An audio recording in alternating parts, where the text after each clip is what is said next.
The Greater Jasper School Board hears proposals for the future of its elementary schools. Huntingburg opens a new counseling center for veterans, and sports with Kurt Gooksell. Those stories and much more are up next here on 18 WJTS News.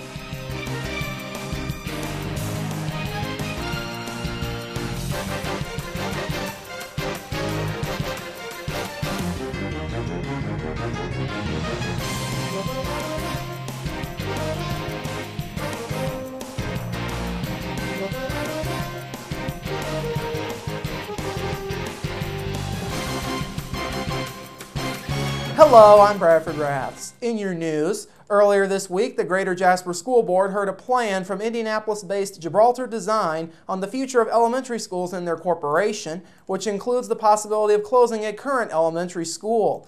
The major findings of Gibraltar's study centered around the capacity of the three current elementary schools in the corporation: 5th Street, 10th Street, and Ireland Elementaries. Gibraltar Design President Jim Thompson told the board that all three elementary schools failed to meet the recommended building size requirements for the current student population. Thompson cited Indiana Department of Education guidelines that found 5th Street School to be 14,000 square feet too small. Using those same standards, 10th Street School was found to be 8,000 square feet too small, and Ireland Elementary was found to be 13,500 square feet too small to accommodate the needs of their student populations. Thompson told the board that in primary education, the current trend is lots of individualized learning space for small groups and larger lab areas where project-based learning and teacher collaboration can take place. Currently, no such individualized spaces or lab areas exist at any of the three elementary school buildings. Thompson presented three construction options during the meeting, any of which, if adopted, would close 10th Street Elementary. Thompson explained to the board that Gibraltar's recommendations for the future don't include 10th Street Elementary because of its limitations on expansion. These limitations include the school district owning little, if any, of the land surrounding the 10th Street building, limited parking, and student drop-off being located on a city street. The first option for the future presented by Gibraltar is to create three kindergarten through 5th grade elementary schools. This would be accomplished through closing 10th Street Elementary, expanding both 5th Street and Ireland Elementaries to be able to house a combined total of 1,000 students, and building a brand new 3rd elementary school that would house 500 students. This option would cost $34.5 million according to Gibraltar's estimates, the most expensive of the three options that were presented. There would also have to be changes to the stormwater diversion system at 5th Street in the event of expansion, and a new driveway would have to be put in at Ireland Elementary in order to divert traffic off of busy streets. The second option would be the cheapest of the three options at $28 million. It would involve closing 10th Street Elementary, converting 5th Street Elementary into a two-story building with room for a 700-student capacity, and expanding Ireland Elementary along its east and south sides. The third option presented would close both 10th and 5th Street Elementaries and would expand Ireland Elementary to a capacity of 600 students. A new 2nd elementary school, which would have a capacity of 900 students, would be constructed. This proposal comes with a $31.5 million price tag.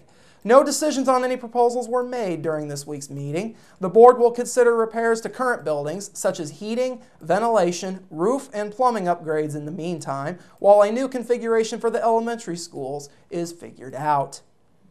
Yesterday marked the opening day for the new Veterans Center outstation in Huntingburg. The new center is located in the back of the Shearer Family Medical Building just off of Highway 231.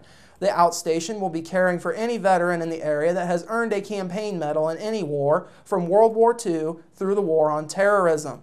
The goal of this new center is to do whatever it takes to help veterans make the adjustment back into civilian life.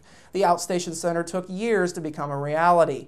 James League, a readjustment counselor and social worker for the Veterans Administration, says it took a lot of hard work to open up a Veterans Center in Huntingburg.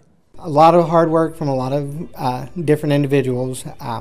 The individual from Marine Corps League, county service officers, the VA. And Dr. Shearer was amazing to donate this space for us. A lot of legal issues with the VA and stuff like that. But it was, a lot of work. We had to identify what the needs were, what's a good centralized location, and then determine the location and move in here and get everything taken care of. The Veterans Center outstation will be open on Tuesdays from noon until 6 p.m. League says he hopes to see 6 veterans a day and anywhere from 24 to 30 veterans per month. League also hopes to expand services to group sessions ranging from 6 to 8 veterans. He says this new center is a great foundation for the future of the community. Veterans have, for many years, have been, hard workers. We've, rebuilt our nation after, World War II, again after Vietnam. Now, again, our nation needs to be rebuilt from the foundation up. And these veterans have a strong work ethic. They're very patriotic. They believe in their communities. And if we can let those, the demons from war aside and move on into, the future, they can, they're the next great leaders of the community. League also points out that the Huntingburg outstation makes the location easily accessible to veterans in the community and surrounding counties. Yesterday, the City of Jasper hosted its first of 3 City Chat events for this year. The event serves as an opportunity for city officials to update the public in attendance and for the public to ask questions about city events and issues. Those city officials on hand yesterday afternoon included Jasper Mayor Terry Seitz, Utilities General Manager Bud Hauersperger, and Jasper Parks Director Ken Buck. One of the highlights of yesterday's event was an update on this year's addition of a 4th car to the Spirit of Jasper train. Jasper Depot agent and train consultant Richard Pearson explains the car, known as the Monon car, that will allow for more passengers to ride the Spirit of Jasper train.